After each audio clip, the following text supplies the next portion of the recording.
가까운 관계일수록 더 필요한 존중. 부모는 자식의 인생까지 대신 살아줄 수는 없었습니다. 부모의 마음은 세상 어디에서나 비슷한 것 같습니다. 자식이 조금이라도 덜 힘들었으면 좋겠고, 실수하지 않았으면 좋겠고, 가능하면 더 좋은 길을 선택했으면 하는 마음. 그 마음은 대부분 사랑에서 시작됩니다. 그래서 부모는 늘 걱정합니다. 무엇을 공부하면 좋을지, 어떤 친구를 만나야 할지, 어떤 직업을 선택해야 할지, 혹시 잘못된 길을 가고 있는 것은 아닌지.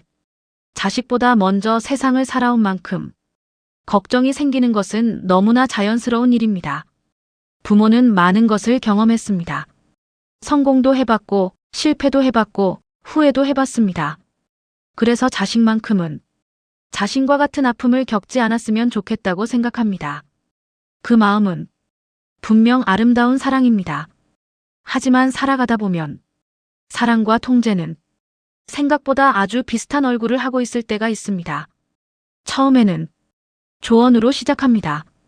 그 회사가 더 안정적이지 않을까? 그 친구는 조금 멀리하는 게 좋지 않겠니? 그 전공보다는 이쪽이 더 미래가 있지 않을까? 이런 말들은 분명 걱정에서 시작됩니다. 하지만 시간이 흐르면서 조언은 점점 기준이 되고, 기준은 점점 간섭이 되며, 간섭은 어느새 통제가 되기도 합니다. 어느 순간부터는 무엇을 좋아해야 하는지, 어떤 직업을 선택해야 하는지, 어디에서 살아야 하는지, 심지어 누구를 만나야 하는지까지 부모의 기준이 자식의 삶을 대신 결정하려 하기도 합니다. 부모는 사랑이라고 생각하지만 자식은 자신의 삶을 허락받아야 하는 것처럼 느끼게 됩니다. 한 가지 상황을 떠올려 보겠습니다.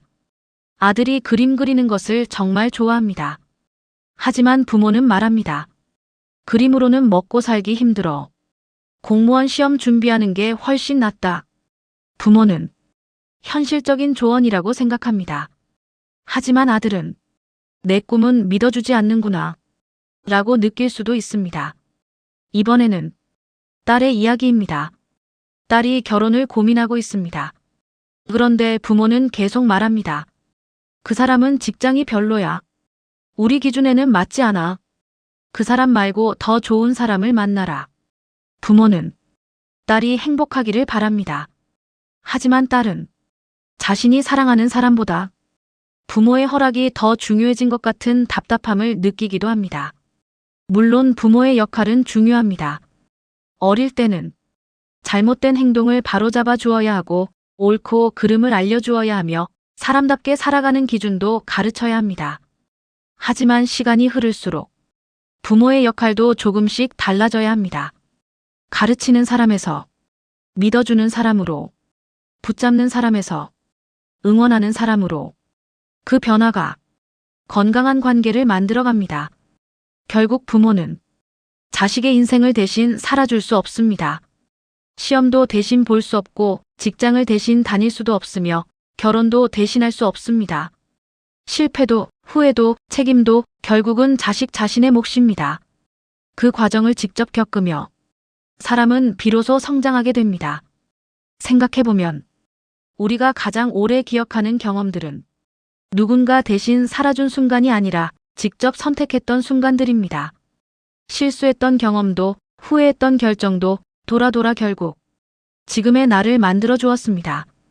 부모가 모든 위험을 없애준다면 실패도 줄어들 수 있습니다. 하지만 동시에 성장할 기회도 함께 사라질 수 있습니다. 건강한 부모의 사랑은 자식을 부모 뜻대로 움직이게 만드는 것이 아니라 스스로 살아갈 힘을 길러주는 것이라고 생각합니다. 넘어질 수는 있어도 다시 일어나는 방법을 배우게 하고, 실수할 수는 있어도 책임지는 방법을 배우게 하는 것. 그것이 부모가 줄 수 있는 가장 큰 선물인지도 모릅니다. 그리고 부모에게도 언젠가는 손을 조금씩 놓아야 하는 시간이 찾아옵니다. 아이를 믿는다는 것은 관심을 끊는 것이 아니라 스스로 살아갈 수 있다는 것을 인정하는 일입니다. 그 믿음 속에서 부모도 성장하고 자식도 성장합니다. 사람은 누구나 자신의 삶을 직접 살아봐야만 알게 되는 것들이 있습니다. 누군가 대신 살아준 인생은 결코 자신의 인생이 될 수 없습니다. 그래서 부모의 사랑도 언젠가는 자식을 놓아줄 수 있을 때 조금 더 완성되는 것인지도 모르겠습니다. 그리고 어쩌면 진짜 존중이란 내가 원하는 모습으로 상대를 바꾸는 것이 아니라 그 사람이 자신의 삶을 살아갈 수 있도록 믿어주는 태도. 그것이 부모가 자식에게 줄 수 있는 가장 깊은 사랑이며 가장 큰 존중이 아닐까요?